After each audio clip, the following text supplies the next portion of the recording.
On fait souvent passer le suprême leader pour un petit gros à lunettes. Pas bien malin, peut-être même un peu maboule. C'est pourtant oublier une chose. Si la Corée du Nord pratique une politique qui fait peur, celle-ci est loin d'être irrationnelle. Aujourd'hui dans Cassius Bolos, on vous montre en 5 minutes comment la dynastie des Kim s'est servie du nucléaire pour rouler tout le monde dans la farine.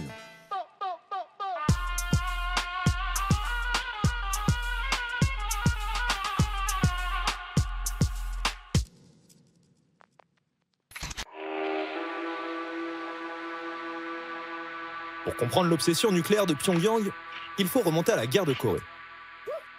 Jusqu'à la fin de la Seconde Guerre mondiale, la Corée est sous domination japonaise.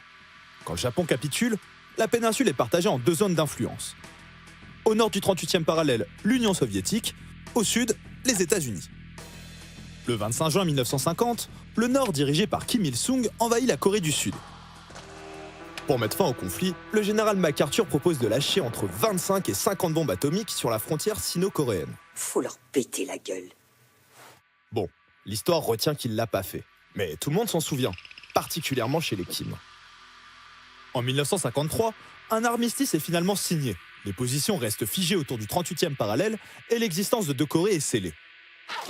Pour s'assurer que le Nord soit pas tenté de recommencer à envahir le Sud, les Américains y implantent en 1958 des missiles nucléaires braqués sur Pyongyang.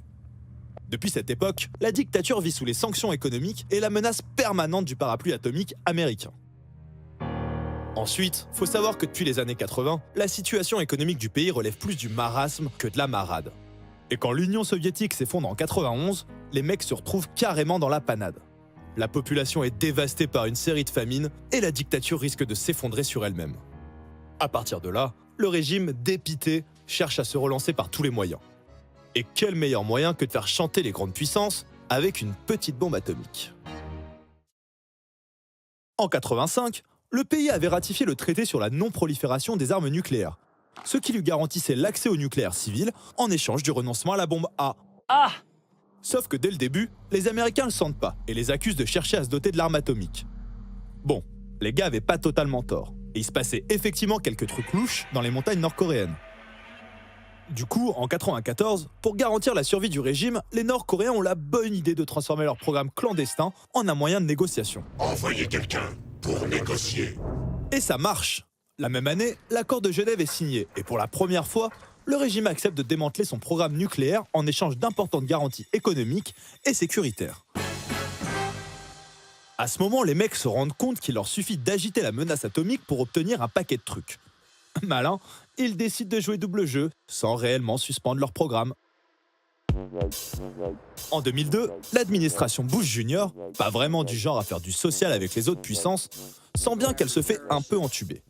North Korea is a regime arming with missiles and weapons of mass destruction. Spoiler alerte, Junior suspend l'accord de 94.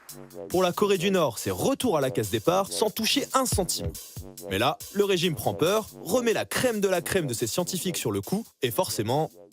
La Corée du Nord est une puissance nucléaire. Pyongyang s'en vantait depuis 1 an et demi, mais n'en avait pas encore apporté la preuve. C'est chose faite. Sous les applaudissements du parti, le régime contraint les grandes puissances à chercher un terrain d'entente avec la Corée du Nord. Et ce petit manège va se reproduire 2 fois.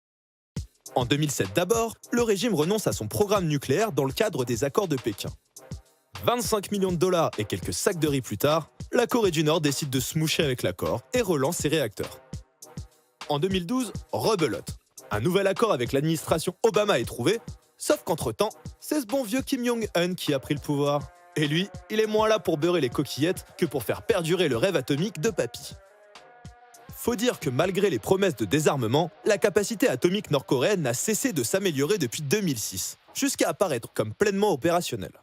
Depuis mai 2017, le régime est capable d'envoyer des ogives nucléaires, peut-être même jusque sur le sol américain, tiens. Et ça change la donne, puisque si avant le discours du président américain c'était ça, Rocket Man is on a suicide mission for himself. Maintenant c'est plutôt ça. And then we fell in love. Okay?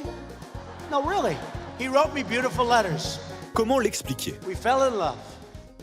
Eh bien entre-temps, les principes de la dissuasion nucléaire sont passés par là. Grossièrement, la dissuasion ça consiste à dire « si tu m'attaques, je rase une de tes villes », ce qui est en soi assez dissuasif. Le régime est donc désormais intouchable. Forcément, pour négocier avec les ricains, ça devient tout de suite plus facile. Et grâce à ce qu'on appelle le pouvoir égalisateur de l'atome, l'un des pays les plus cheap du globe peut se permettre de dire à la première puissance mondiale « On est bien. Regarde tout ce qu'on peut faire. » Bref, la stratégie nord-coréenne, c'est d'abord celle d'un régime totalitaire qui craint pour sa survie depuis des lustres.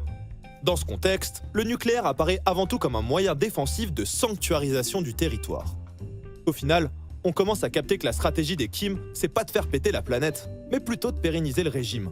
Et si au passage, il y a moyen de racketter les grandes puissances à la récré, ça le fait aussi. Depuis 1994, les mecs ont quand même proposé à 3 reprises de mettre un terme à leur programme atomique, pour recommencer en scred à chaque fois.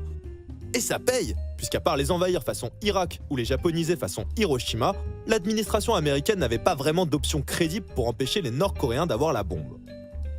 Maintenant qu'il a l'option nucléaire bien au fond de sa poche, paraîtrait même que le Kim, il va s'employer à transférer une partie de ses budgets de défense vers la modernisation de l'économie du pays, afin d'assurer la prospérité de sa population et du socialisme dans le nord de la péninsule. On lui souhaite bonne chance. Rocket Man, drop on the ground. Rocket Man got your man. Rocket Man fly to Japan.